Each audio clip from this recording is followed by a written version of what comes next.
Is that a right of life? When the young children of this country are being reared into a sphere which is more than owned by 12 men, that is by 120 million people? Ladies and gentlemen, I have only 30 minutes in which to speak with you this evening, and I, therefore, will not be able to discuss in detail so much as I can write when I have all the time and space that is allowing me for the subjects.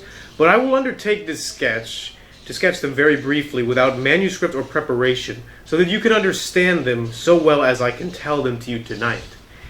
I contend, my friends, that we have no difficult problem to solve in America, and that is the view of nearly everyone with whom I have discussed the matter here in Washington and elsewhere throughout the United States, that we have no very difficult problem to solve. It is not the difficulty of the problem which we have, it is the fact that the rich people of this country, and by the rich people, I mean the super rich, will not allow us to solve the problems, or rather this one little problem that is afflicting this country. Because in order to cure all of our woes, it is necessary to scale down the big fortunes, that we may scatter the wealth to be shared by all of the people. We have a marvelous love for the government of this government of ours. In fact, it is almost a religion, and it is well that it should be, because we have a splendid form of government, and we have a splendid set of laws. We have everything here that we need, except that we have neglected the fundamentals upon which the American government was principally predicted. How many of you remember the first thing the Declaration of Independence said? It said, "We hold these truths to be self-evident, that there are certain inalienable rights of the people, and among them are life, liberty, and the pursuit of happiness." And it said further, "We hold the view that all men are created equal." Now, what did they mean by that? Did they mean, my friends, to say that all men were created equal, and that meant that any one man was born to inherit $10 billion, and that another child was to be born to inherit nothing? Did that mean, my friends, that someone would come into this world without having had an opportunity, of course, to have hit one lick of work, should be born with more than it and all of its children and children's children could ever dispose of, but that another one would have to be born into a life of starvation? That was not the meaning of the Declaration of Independence when it said that all men are created equal, that we hold that all men are created equal. Now was it the meaning of the Declaration of Independence when it said that they held that there were certain rights that were inalienable? The right of life, liberty, and the pursuit of happiness. Is that right of life, my friends? When the young children of this country are being reared into a sphere which is more owned by 12 men than it is by 120 million people? Is that, my friends, giving them a fair shake of the dice or anything like the inalienable right of life, liberty, and the pursuit of happiness, or anything resembling the fact that all people are created equal? When we have today in America thousands and hundreds of thousands and millions of children on the verge of starvation in a land that is overflowing with too much to eat and too much to wear? I do not think you will contend that, and I do not think for a moment that they will contend it. Now let us see if we cannot return this government to the Declaration of Independence and see if we are going to do anything regarding it. Why should we hesitate, or why should we quibble, or why should we quarrel with one another to find out what the difficulty is, when we know that the Lord told us what the difficulty is, and Moses wrote it out so a blind man could see it. Then Jesus told us all about it, and it was later written in the book of James, where everyone could read it. I refer to the scriptures now, my friends, and give you what it says, not for the purpose of convincing you of the wisdom of myself, not for the purpose, ladies and gentlemen, of convincing you of the fact that I am quoting the scripture means that I am to be more believed than someone else. But I quote you the scripture, rather refer you to the scripture, because whatever you see there you may rely upon will never be disapproved so long as you or your children or anyone may live. And you may further depend upon the fact that not one historical fact the Bible has ever contained has yet ever been disapproved by any scientific discovery or by reason of anything that has been disclosed to man through his own individual mind or through the wisdom of the Lord which the Lord has allowed him to have. But the scripture says, ladies and gentlemen, that no country can survive, or for a country to survive, it is necessary that we keep the wealth scattered among the people, that nothing should be held permanently by any one person, and that 50 years seems to be the year of Jubilee in which all property should be scattered about and returned to the sources from which it originally came, and every 7th year debt should be readmitted. Those two things the Almighty said to be necessary, I should say he knew to be necessary, or he else would not have so prescribed that the property should be kept among the general run of the people, and that everyone would continue to share in it, so that no one man would get half of it and hand it down to a son, who takes half of it what was left, and that son handed down to another one, who would have taken half of what was left until, like a snowball going down a hill, all of the snow was off of the ground except what the snowball had. I believe that was the judgment and the view of the law of the Lord, that we would have to distribute wealth every so often in order that there could not be people starving to death in a land of plenty as there is in America today. We have in America today more wealth, more goods, more food, more clothing, more houses than we have ever had. We have everything in abundance here. We have the farm problem, my friends, because we have too much cotton, because we have too much wheat, and we have too much corn, and too much potatoes. We have a home loan problem because we have too many houses, and yet nobody can buy them and live in them.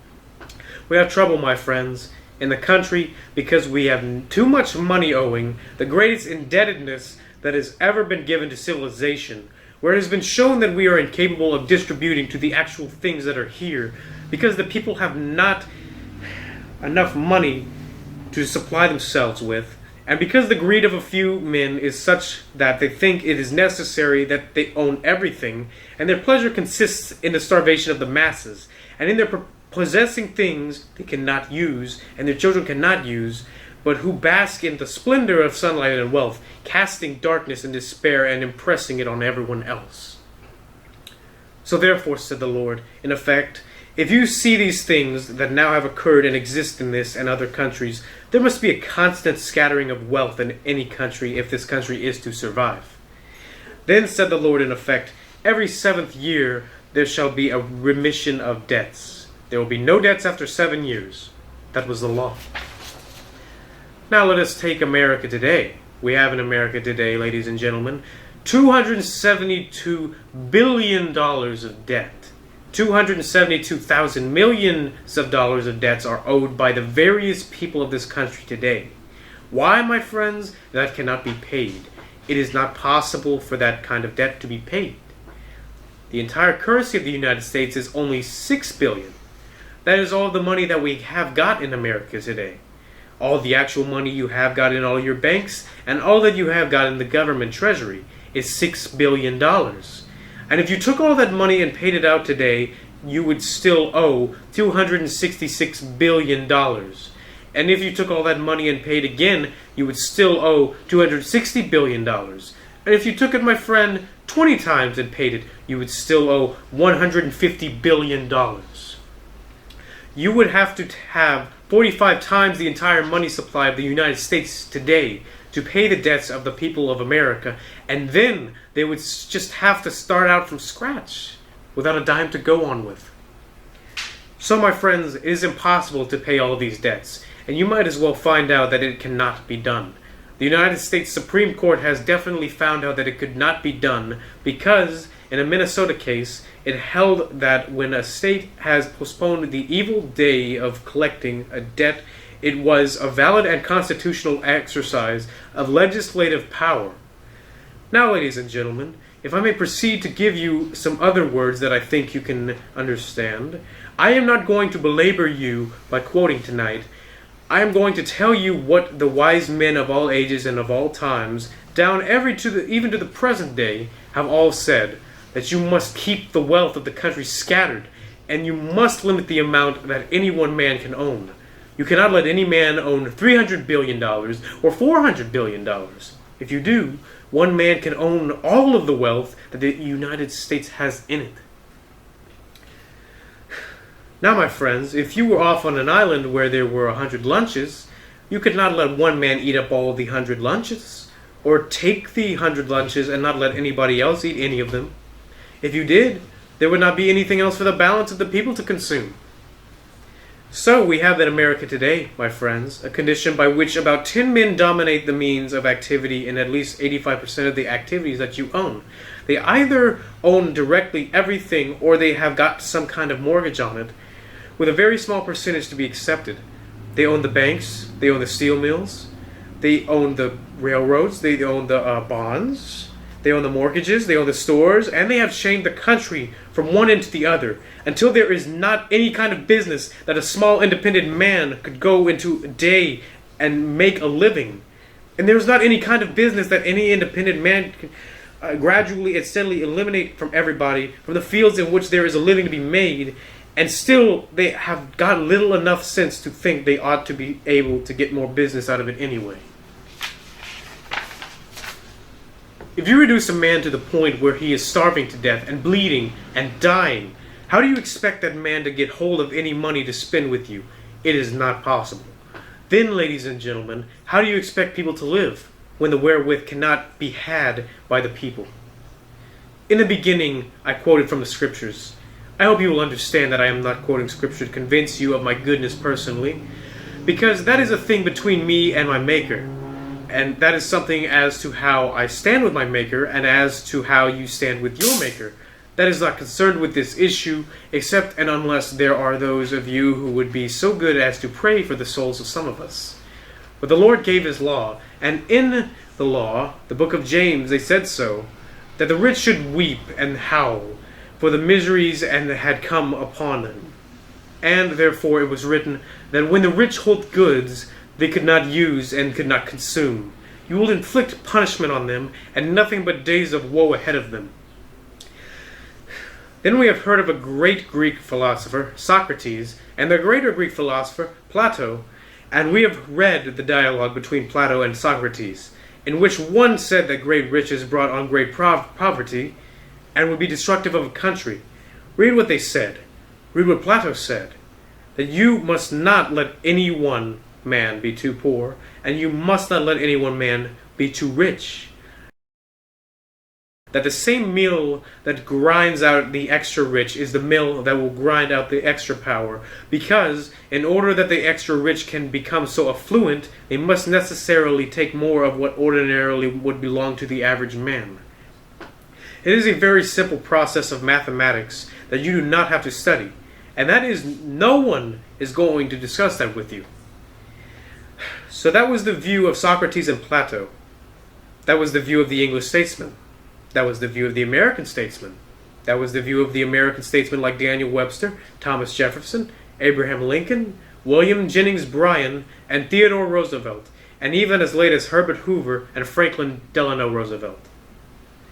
Both of these men, Mr. Hoover and Mr. Roosevelt, came out and said there had to be a decentralization of wealth, but neither one of them did anything about it. But nevertheless, they recognized the principle. The fact that neither one of them ever did anything about it is their own problem that I am not undertaking to criticize.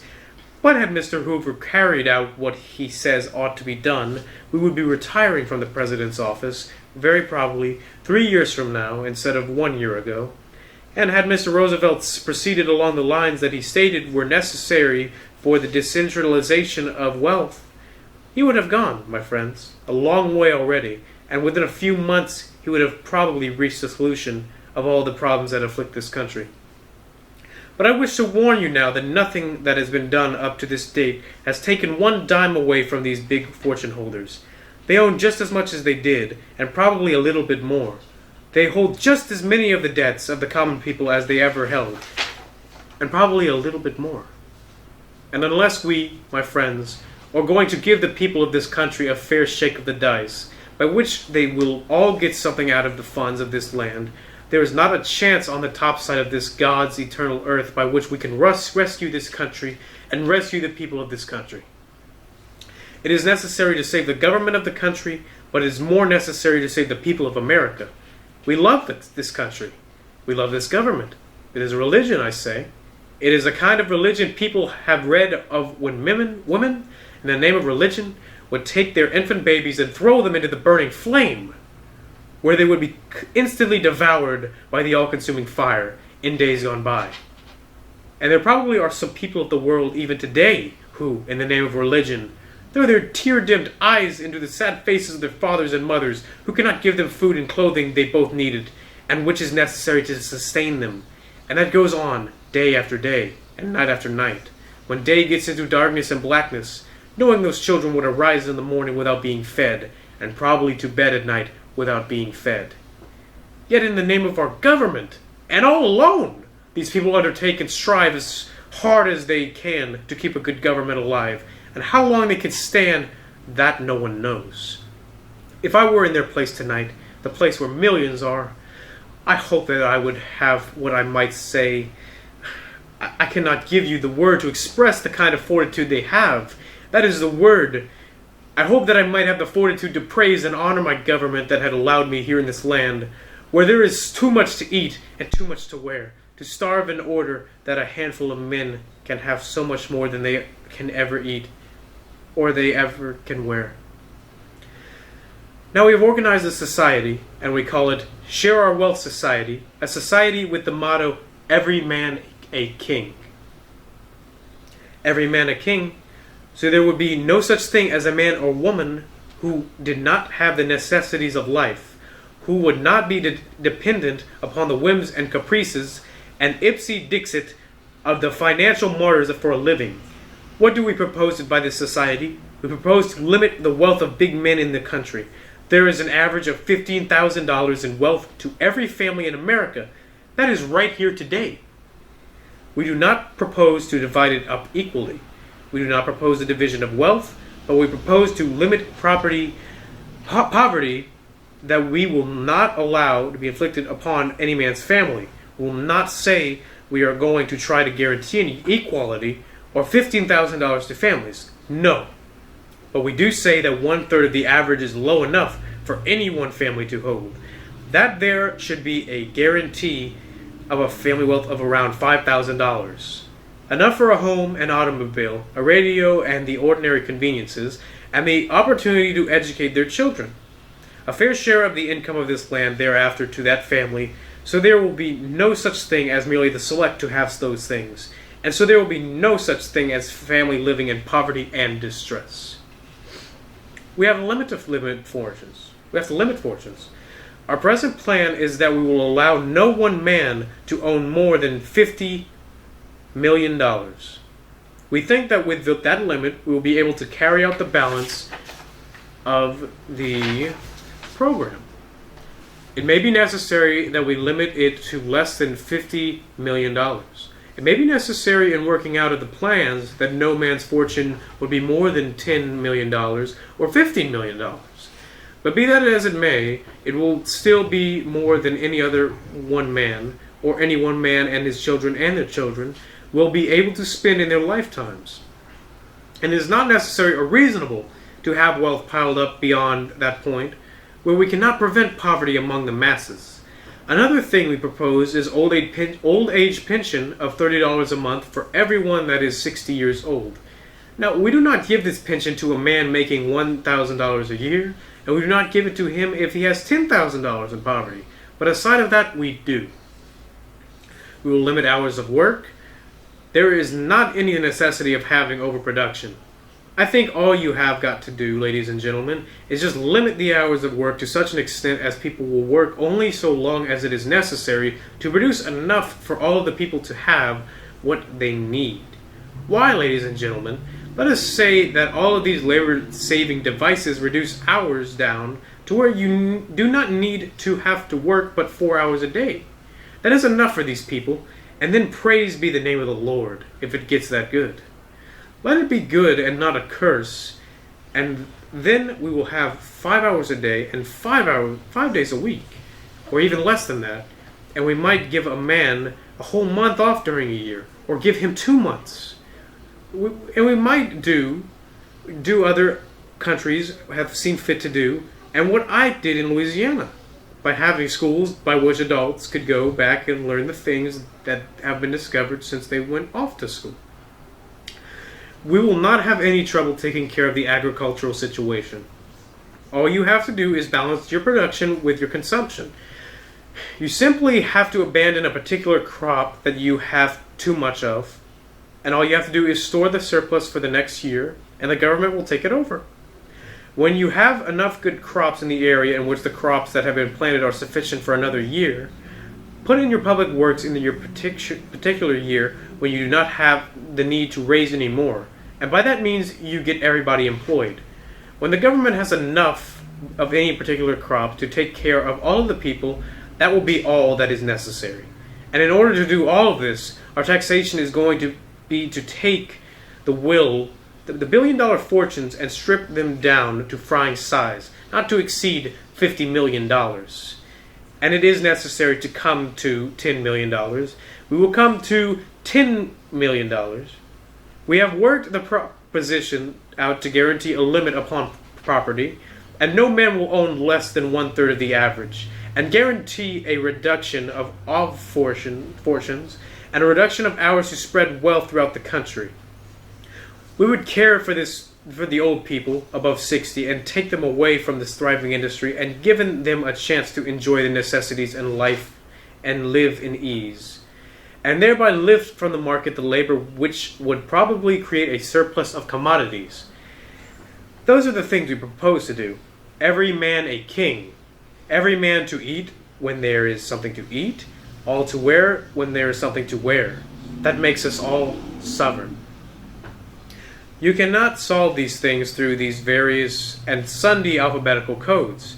You can have the NRA and PWA and CWA and the UUG and the GIN and any other kind of dadgummed lettered code. You can wait until doomsday and see 25 more alphabets, but that is not going to solve this proposition.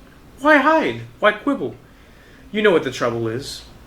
The man that says he does not know what the trouble is just hiding his face to keep from seeing the sunlight. God told you what the trouble was. The philosophers told you what the trouble was. And when you have a country where one man owns more than 100,000 people, or 1,000,000 people, and when you have a country where there are 4 men, as in America, that have got more control over things than that of all of the 120 billion people together, you know what the trouble is.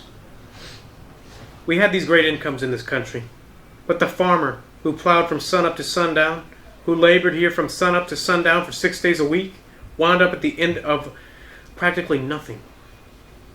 And we sought to take care of the veterans of the wars in this program. That is a small matter. Suppose it does cost $1 billion a year. That means that with the money will be scattered throughout this country.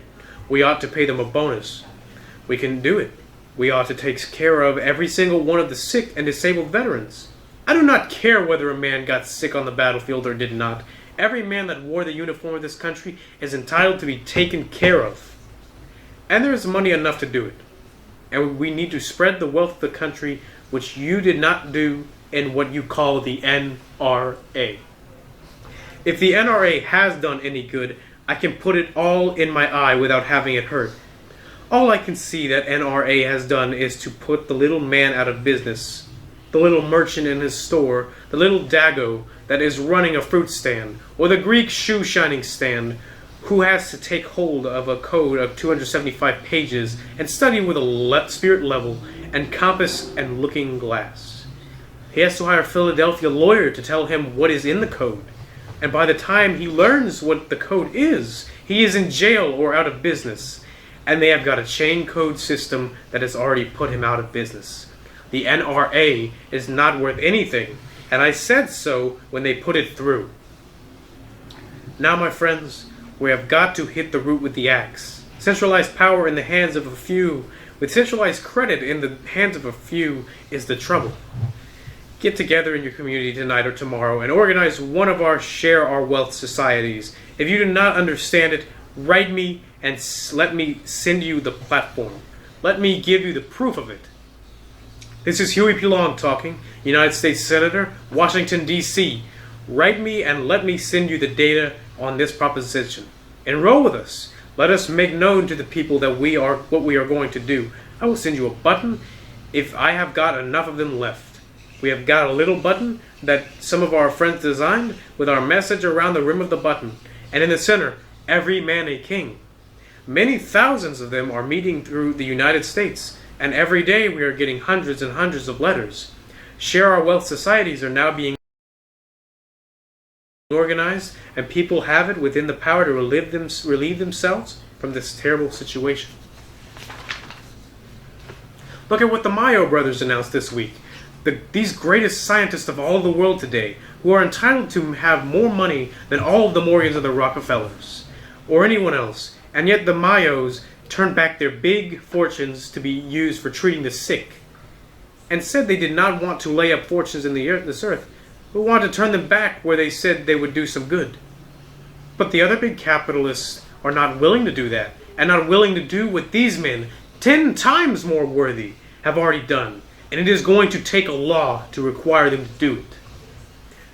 Organize your Share Our Wealth society and get your people to meet with you, and make known your wishes to your senators and representatives in Congress. Now, my friends, I'm going to stop. I thank you for this opportunity to talk with you.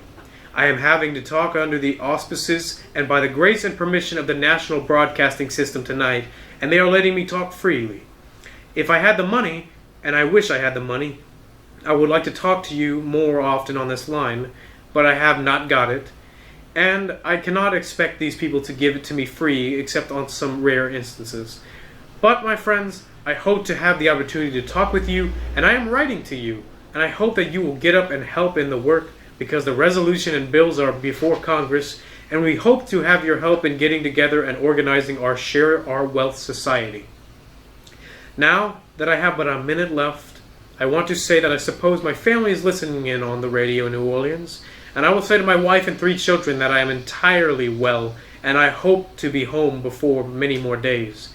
And I hope they have listened to my speech tonight, and I wish them and all their neighbors and good friends everything good that may be had.